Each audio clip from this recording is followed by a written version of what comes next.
માટે જેઓ નિર્ણાયક, નિડર, સમર્પિત અને દ્રષ્ટિવંત નેતૃત્વ પૂરું પાડી રહ્યા છે તેવા કર્મઠ ઉર્જાવાન નેતા માનનીય કેન્દ્રીય ગૃહ અને સહકાર મંત્રી શ્રી અમિતભાઈ શાહને આવો આપણે સૌ ખૂબ ખૂબ તાળીઓથી આમંત્રિત કરીએ, અનુરોધ કરીએ આજના પ્રસંગે આપણા સૌનું માર્ગદર્શન કરશો।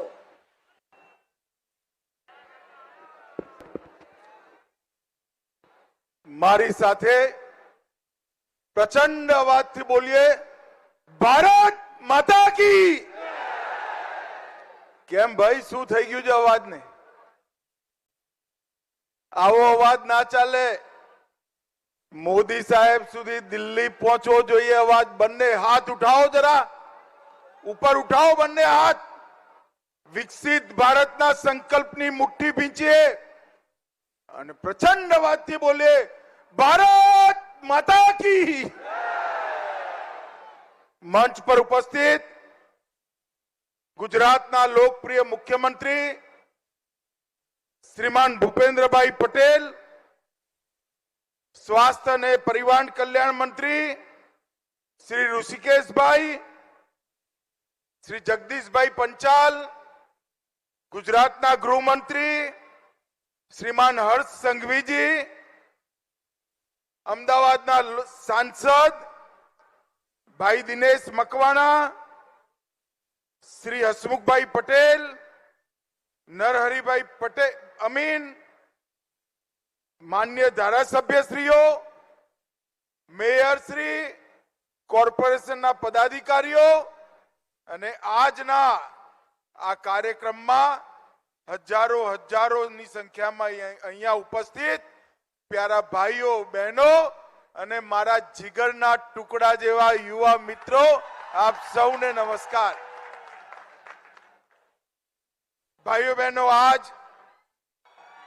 हर घर तिरंगा एक कार्यक्रमना प्रचार प्रसार हेतु आ तिरंगा यात्राનું આયોજન ગુજરાતના દરેક જિલ્લામાં હેડક્વાર્ટર પર કર્યું છે અને આ તિરંગા યાત્રા અનેક દ્રશ્યોના ન કેવલ ગુજરાત, સમગ્ર દેશભરમાં ખાસ કરીને જુવાનીઓમાં ઉર્જા ભરવાનું કામ કરે છે। હર ઘર તિરંગા એ મોદીજીએ ચાલુ કરેલો કાર્યક્રમ આજે ન કેવલ દેશભક્તિની અભિવ્યક્તિ, એની સાથે સાથે 2047માં મહાન અને વિકસિત ભારતની રચનાના સંકલ્પનું એક પ્રતીક બન્યું છે। 15મી ઓગસ્ટે આપણે 78મા વર્ષમાં પ્રવેશ કરીશું। ગુજરાતનું એક પણ ઘર, એક પણ મકાન, એક પણ ઓફિસ, એક પણ વાહન એવું ના રહે જેની પર આ તિરંગો ના ફરતો હોય અને સમગ્ર ગુજરાત તિરંગામય થાય અને આ તિરંગામય ગુજરાતના માધ્યમથી ગુજરાતના દરેક નાગરિકની અંદર દેશભક્તિની જાગૃતિનું વાતાવરણ બને, એના માટે આ તિરંગા યાત્રા અને હર ઘર તિરંગા એ કાર્યક્રમનું શરૂઆત થઈ છે। ભાઈઓ બહેનો, નરેન્દ્રભાઈએ જ્યારે આઝાદીનો અમૃત મહોત્સવ મનાવવાનો નિર્ણય કર્યો એ વખતે એની પાછળ 3 લક્ષ્ય રાખ્યા। દેશના દરેક બાળક, દરેક યુવાન, દરેક નાગરિક એને આઝાદીની લડાઈનું સંપૂર્ણ ઇતિહાસ યાદ કરાવો। એની સાથે સાથે 75 વર્ષમાં આપણે પ્રાપ્ત કરેલી સિદ્ધિઓ, સમગ્ર દેશે પ્રાપ્ત કરેલી સિદ્ધિઓની જાણકારી આપી અને ત્રીજો, આવનારા 25 વર્ષ દેશનો અમૃતકાળ, 75 વર્ષથી 100 વર્ષની આ યાત્રા દેશના 130 કરોડ નાગરિકો દેશના વિકાસ સાથે જોડાઈ ભારતને સમગ્ર વિશ્વમાં દરેક ક્ષેત્રમાં નંબર 1 બનાવવાનો પુરુષાર્થ કરવો, એના માટે આ અમૃત મહોત્સવ યોજ્યો હતો અને અમૃત મહોત્સવ પત્યા પછી અમૃત કાળમાં આ સ્મૃતિ, આ સંકલ્પ એને યાદ કરાવવાનું કામ દર 15મી ઓગસ્ટે હર ઘર તિરંગાનો કાર્યક્રમ કરે છે.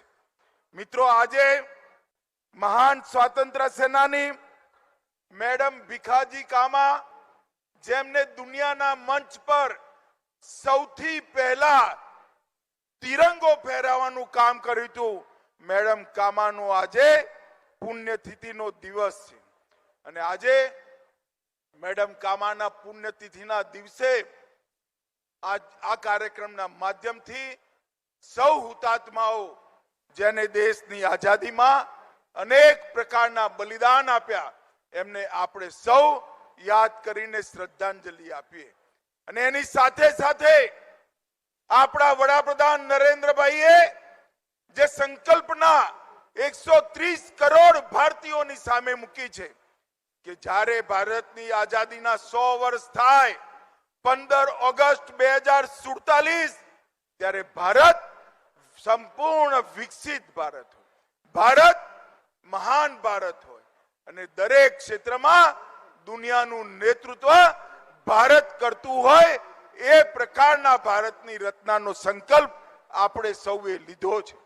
એ સંકલ્પને સિદ્ધિ સુધી પહોંચાડવાનું કામ આ પ્રકારના અનેકવિધ કાર્યક્રમોથી આવનારા 25 વર્ષ સુધીમાં થવાનું છે. નરેન્દ્રભાઈના નેતૃત્વમાં અત્યાર સુધી 10 વર્ષમાં અનેક ક્ષેત્રોમાં વિશ્વ પણ અચંબિત થઈ જાય એ પ્રકારની સિદ્ધિઓ આપણે પ્રાપ્ત કરી છે. ચંદ્રમાના દક્ષિણ ધ્રુવ, જ્યાં સુધી પૃથ્વીનો કોઈ વ્યક્તિ પહોંચ્યો ના હોય, ત્યાં આપણો તિરંગો પહોંચાડવાનું કામ આપણા નેતા નરેન્દ્ર મોદીજીએ કર્યું. વર્ષોથી આતંકવાદ, નક્સલવાદથી પીડાતા ભારતની જનતાને સર્જિકલ સ્ટ્રાઇક અને એર સ્ટ્રાઇક કરી દુશ્મનોના દાંત ખાટા કરવા વાળો જવાબ આપવાની શરૂઆત નરેન્દ્ર મોદીજીએ કરી. કોરોનાના કપડા કાળની અંદર ટેકનોલોજીનો ઉપયોગ કરી 130 કરોડ નાગરિકોને બે વાર રસી આપી કોરોનાથી ભારતને સુરક્ષિત કરવાનું કામ નરેન્દ્ર મોદીએ કર્યું.